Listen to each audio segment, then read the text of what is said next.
नमस्कार, स्वागत है आपका हमारे हेल्थलाइन कार्यक्रम में। मैं हूं गुरमीत कौर। इस कार्यक्रम में हम हर बार एक नई बीमारी के बारे में आपके सवालों के जवाब देने की कोशिश करते हैं। आप हमें फोन करके हेल्थ से जुड़े आपके सवाल बताएं। उसके बाद आपके सवालों के जवाब के लिए हम खुद आपसे संपर्क करेंगे। हमारी फोन लाइन सोमवार दोपहर 12 बजे से दोपहर 2 बजे तक खुली रहेंगी।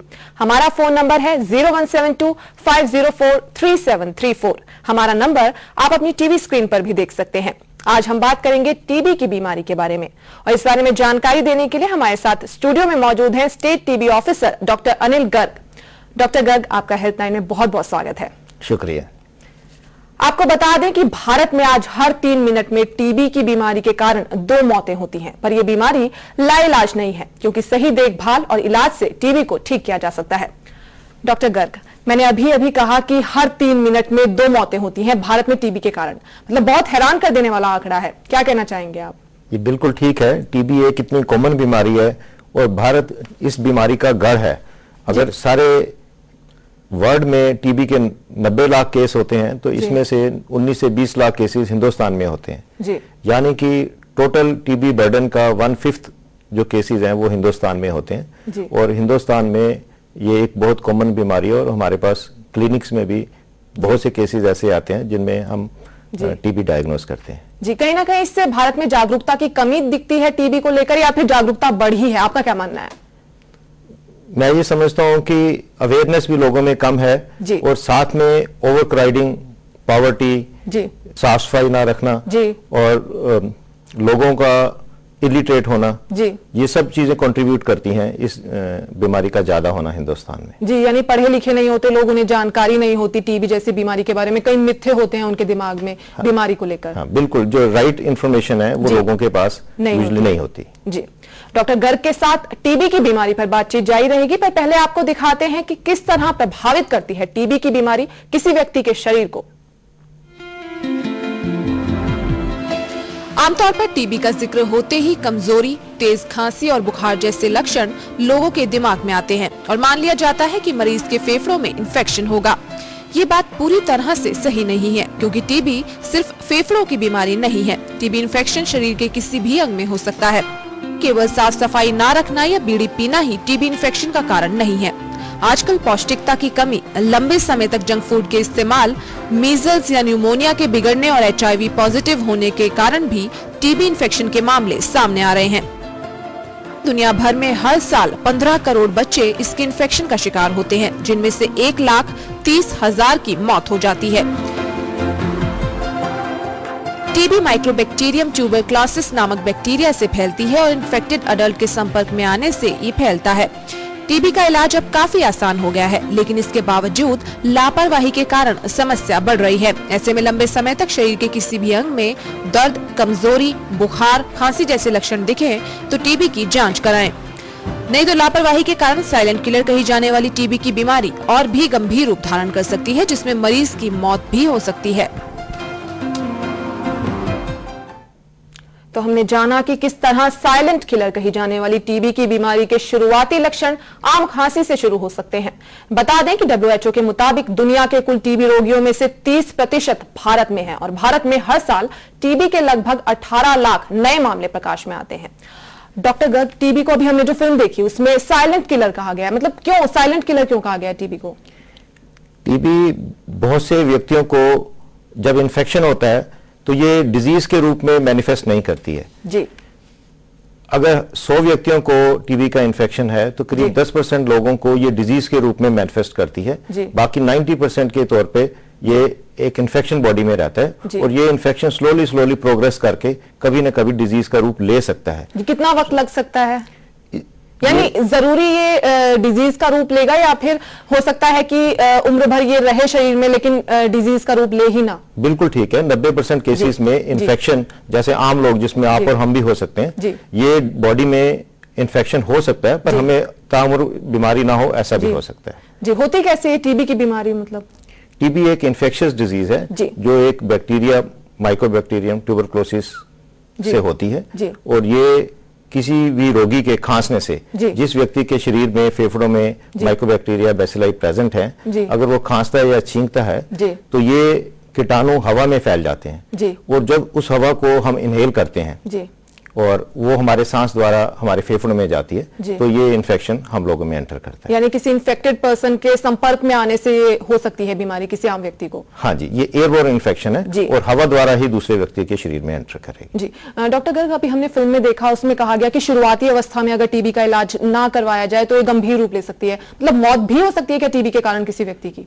टीबी, जैसा हम अभी डिस्कस कर रहे थे कि हिंदुस्तान में करीब 3 लाख व्यक्ति टीबी से हर साल मरते हैं, यानी कि हर 3 मिनट में 2 व्यक्तियों की टीबी से डेथ होती है। सो ये एक बहुत उम्दा कारण है, इम्पोर्टेंट रीजन है मोर्टेलिटी का हिंदुस्तान में। जी डॉक्टर गर्ग, एक हमारे दर्शक हैं, उन्होंने ईमेल के जरिए क्वेरी भेजी है, बटाला से हैं, वो अपना नाम नहीं बताना चाहते हैं, HIV पॉजिटिव हैं वो, उन्हें पिछले 2-3 हफ्तों से करीब खांसी है, तो वो जानना चाहते हैं मतलब क्या ये टीबी हो सकता है? पिछले 2-3 हफ्तों से खांसी है उन्हें।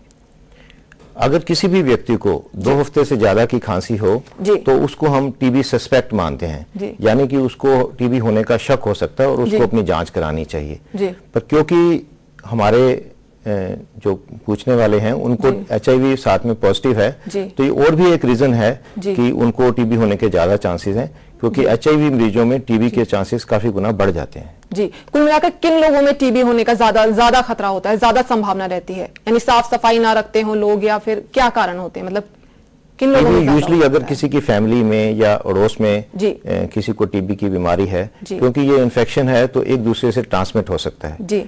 पर उन व्यक्तियों में जो इस चीज के प्रोन है, लाइक HIV पॉजिटिव जो लोग हैं, उनको टीबी होने के ज्यादा चांसेस हैं। जो लोग डायबिटिक हैं, जिनको शुगर की शिकायत है, उनको टीबी होने के ज्यादा चांसेस। डायबिटिक मरीजों को यानी क्यों, मतलब डायबिटिक जो पेशेंट्स हैं, they are prone for tuberculosis. It has been seen, उनके अंदर टीबी की जो जीवाणु है वो जल्दी एक्टिवेट होते हैं और उनको जल्दी इन्फेक्शन से डिजीज होने में कम टाइम लगता है। जी, जो आपने बताया HIV के पेशेंट्स होते हैं उनमें ज्यादा ये टीबी हो सकता है, क्या उनमें ठीक किया जा सकता है टीबी को? मतलब जो HIV का पेशेंट है उसमें टीबी की बीमारी है, तो ठीक किया जा सकता है क्या टीबी को पूरी तरह से किसी HIV के मरीज में? बिल्कुल, वैसे ही पूरी तरह से ठीक किया जा सकता है जैसे आम व्यक्ति में ठीक किया जाता है, और उसमें भी वही दवाइयां दी जाती हैं जो हम आम व्यक्तियों में टीबी के दौरान देते हैं। जी, टीबी की बीमारी से सवाल जुड़ा, एक सवाल ये है, हमारी कॉलर जुड़े हैं हमारे साथ, रवीना मलिक हैं होशियारपुर से। जी रवीना जी, हेल्पलाइन में आपका बहुत बहुत स्वागत है, क्या जानना चाहती हैं आप? जी hello ma'am, this is Raveena Malik. जी मैं होशियारपुर से हूँ, मेरे को 55 साल है। जी, 55 साल है आपकी उम्र। मुझे पिछले 4 हफ्ते से सूखी खांसी है जी। शुरुआत में नॉर्मल जुकाम से हुई थी, पर अब तो खांसी जांच के गई। खांसी के साथ 1 दफा खून भी आ चुका है और वो कम लग रहे थे। क्या ये टीबी है? मेरे परिवार में तो बस टीबी का ऐसा कोई केस नहीं रहा।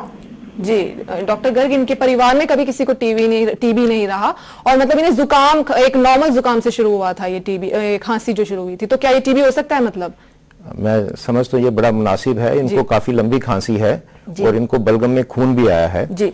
तो ऐसी अवस्था में जरूरी नहीं कि फैमिली में किसी को टीबी हो तभी हमें टीबी का शक करना चाहिए। यानी कुछ जेनेटिक्स वगैरह का कुछ इसमें रोल नहीं है? जेनेटिक्स का तो रोल नहीं है इसमें, पर क्योंकि हम बहुत से लोगों से मिलते हैं, बसों में सफर करते हैं, ट्रेन में सफर करते हैं, तो किसी को भी कहीं ये इस बीमारी का इन्फेक्शन हो सकता है। सो अगर इनको इतनी लंबी खांसी और साथ में बलगम में खून आता है, तो मेरे ख्याल से इनको टीबी का जरूर शक मिटाना चाहिए और जो बेसिक इन्वेस्टिगेशंस हैं टीबी के लिए करानी चाहिए। जी, कुल मिलाकर क्या लक्षण होते हैं टीबी के?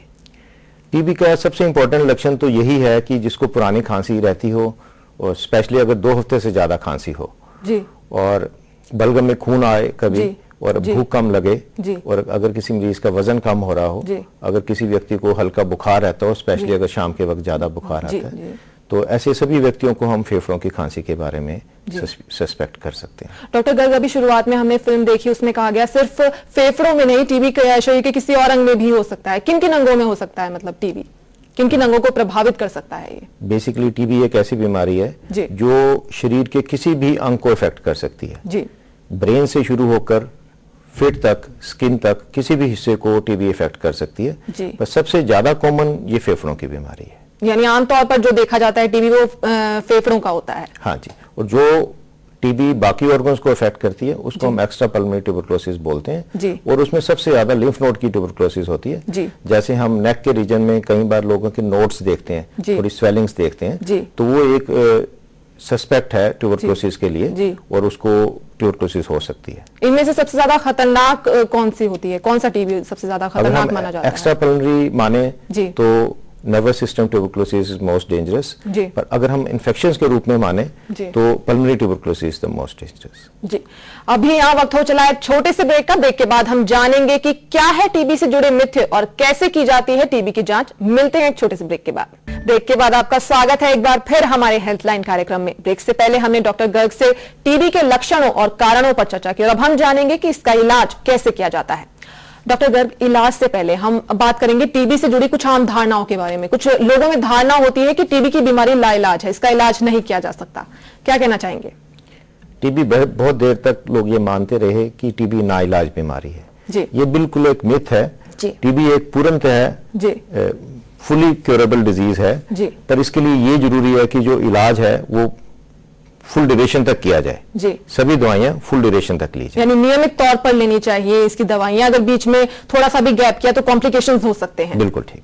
कुछ लोग सोचते हैं कि ये कपड़े शेयर करने से, बर्तन शेयर करने से फैलती है टीबी की बीमारी, क्या कहना चाहेंगे इस धारणा के बारे में? टीबी साइंटिफिकली पूरा प्रूवन है कि ये जो इन्फेक्शन है ये सांस द्वारा या खांसी द्वारा फैलता है जी। तो इनफैक्ट लोग बहुत इस बारे में सोचते हैं कि हमने बर्तन शेयर नहीं करने या हमने कपड़े शेयर नहीं करने। ऐसी कोई बीमारी, ऐसी कोई बात नहीं है, बिकॉज ये बर्तन शेयर करने से फैलने वाली बीमारी नहीं है और ना ही कपड़े शेयर करने से फैमिली। डिटेक्ट कैसे किया जाता है ये टीबी की बीमारी को, कैसे डायग्नोज किया जाता है? इसके लिए सबसे इंपॉर्टेंट टेस्ट जो हमें सबको कराना चाहिए, जिस भी व्यक्ति को 2 हफ्ते से ज्यादा खांसी है उसको अपने बलगम की जांच करानी चाहिए। सो जो बेसिक टेस्ट है वो स्पुटम एग्जामिनेशन द्वारा ये बीमारी डायग्नोस की जानी चाहिए। इसके अलावा एक्सरेस कराना या ब्लड टेस्ट कराना या माल्टोस टेस्ट कराना उनकी अहमियत कम है, सबसे ज्यादा अहमियत स्पुटम एग्जामिनेशन की है जी। ट्रीटमेंट कैसे होता है ये टीबी की बीमारी का, कैसे ट्रीटमेंट किया जाता है? एक बार अगर हम किसी पेशेंट को ये डायग्नोस करते हैं कि ये इसको टीबी की बीमारी है जो कि स्पुटम पॉजिटिव भी हो सकती है या स्पुटम नेगेटिव भी हो सकती है, तो उसको हम 6 से 9 महीने का इलाज करते हैं, डिपेंडिंग अपॉन कि वो एक नया पेशेंट है जिसको पहली बार टीबी हुई है या उसने पहले टीबी का इलाज किया हुआ है। तो उसको हम नया पेशेंट को हम 6 महीने तक इलाज करते हैं। अगर कोई पुराना पेशेंट है जिसने पहले टीबी की दवाइयां खाई हुई हैं और उसको अब दोबारा से टीबी हुई है तो उसको करीब 9 महीने तक इलाज करना पड़ता है। जी, कहाँ उपलब्ध है इसका इलाज, कहाँ से लिया जा सकता है इसकी दवाइयां वगैरह?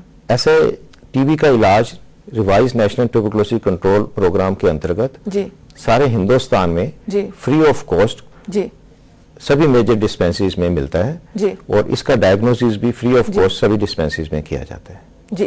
टीबी की बीमारी से जुड़ा एक सवाल लिए जुड़ रही है हमारी कॉलर हर्षिता भटनागर नंगल से। जी हर्षिता जी, हेल्पलाइन में आपका बहुत बहुत स्वागत है, क्या है आपका सवाल? हाँ जी, मेरी फादर इन लॉ को टीबी की बीमारी है जी।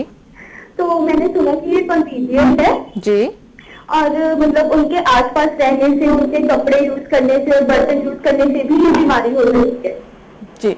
डॉक्टर गर्ग, जैसे अभी हमने बात की टीबी से जुड़ी धारणाओं के बारे में, इनकी भी एक धारणा है कि कपड़े शेयर करने से और बर्तन शेयर करने से फैलती है, क्या कहना चाहेंगे धारणा तोड़ने के लिए आप? हाँ, मैं आपको यही बताना चाहूंगा कि अब टीबी को हम वो जमाने नहीं रहे जब टीबी के मरीजों को किसी अलग से असाइलम में कई पहाड़ों में रखा जाता था।